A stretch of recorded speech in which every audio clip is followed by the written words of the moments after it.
Hi guys, welcome back to my cooking channel and vlog. ಇವತ್ತು ನಾನು ನಿಮಗೆ ಔಟ್ಸೈಡಲ್ಲಿ ಸಿಗೋವಂತಹ chicken tandoori ಹೇಗೆ ಮಾಡೋದು ತಿಳಿಸ್ಕೊಡ್ತೀನಿ.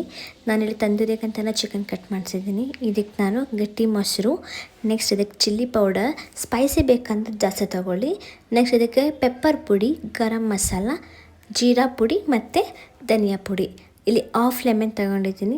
ಹಾಫ್ ಲೆಮನ್ ತೊಗೊಂಡು ಚೆನ್ನಾಗಿ ಸ್ವೀಸ್ ಮಾಡಬೇಕು. ನೆಕ್ಸ್ಟ್ ಇದಕ್ಕೆ ಕುಕ್ಕಿಂಗ್ ಆಯಿಲ್ನ ಸ್ವಲ್ಪ ಆ್ಯಡ್ ಮಾಡ್ತಾಯಿದ್ದೀನಿ. ಇದನ್ನು ಹಾಕಿದ್ಮೇಲೆ ಚೆನ್ನಾಗಿ ಮಿಕ್ಸ್ ಮಾಡ್ಕೊಳ್ಬೇಕು. ಮಿಕ್ಸ್ ಆದಮೇಲೆ ರುಚಿಗೆ ತಕ್ಕಷ್ಟು ಉಪ್ಪು ಹಾಕ್ಕೊಳ್ಳಿ. ಇದನ್ನು ಕೂಡ ಚೆನ್ನಾಗಿ ಮಿಕ್ಸ್ ಮಾಡ್ಕೊಳ್ಳಿ. ನೆಕ್ಸ್ಟ್ ಇದಕ್ಕೆ ನಾನು ಟರ್ಮರಿಕ್ ಆ್ಯಡ್ ಮಾಡ್ತಾಯಿದ್ದೀನಿ. ಸ್ಪೈಸಿ ಬೇಕು ಅಂತ ನಾನು ಇನ್ನು ಚಿಲ್ಲಿ ಪೌಡರ್ನ ಆ್ಯಡ್ ಮಾಡಿದ್ದೀನಿ.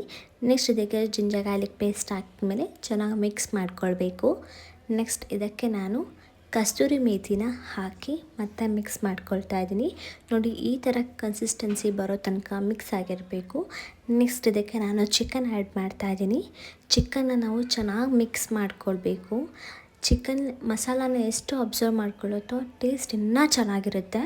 ಸೊ ಇದನ್ನು ನಾವು 30 ಮಿನಿಟ್ಸ್ ಮ್ಯಾರಿನೇಟ್ ಮಾಡೋಕ್ಕೆ ಬಿಡಬೇಕು.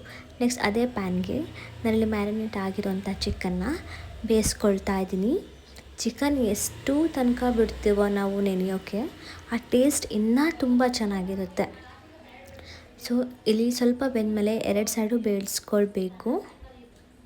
ಜಾಸ್ತಿ ತನಕ ಬೇಯಿಸೋದು ಬೇಡ, ಸ್ವಲ್ಪ ತನಕ ಬೇಯಿಸಿ ಲಿಡ್ನ ಕ್ಲೋಸ್ ಮಾಡಿದರೆ ಸಾಕು. ಇವಾಗ ಲಿಡ್ನ ಓಪನ್ ಮಾಡ್ತಾಯಿದ್ದೀನಿ. ನೋಡಿ, ಇಷ್ಟೇ ಬೇಯಿಸಿದರೆ ಸಾಕು. ಯಾಕಂದರೆ ಚಿಕನ್ ತುಂಬ ಬೇಯಿಸಿದರೆ ತುಂಬ ಬೇಗ ಬೆಂದೋಗ್ಬಿಡುತ್ತೆ. ಇವಾಗ ನಾವು ಬೇಯಿಸಿರೋಂಥ ಚಿಕನ್ನ ಈ ಥರ ಸುಟ್ಟಬೇಕು. ಬೇಯಿಸಿರೋಂತಹ ಮಸಾಲದ ಹಚ್ಚಿದರೆ ಮುಗೀತು. ನೋಡಿ, ಈ ಥರ ಬಂದಿದೆ.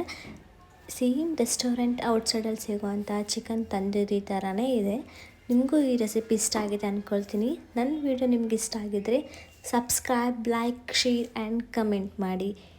Thank you for watching.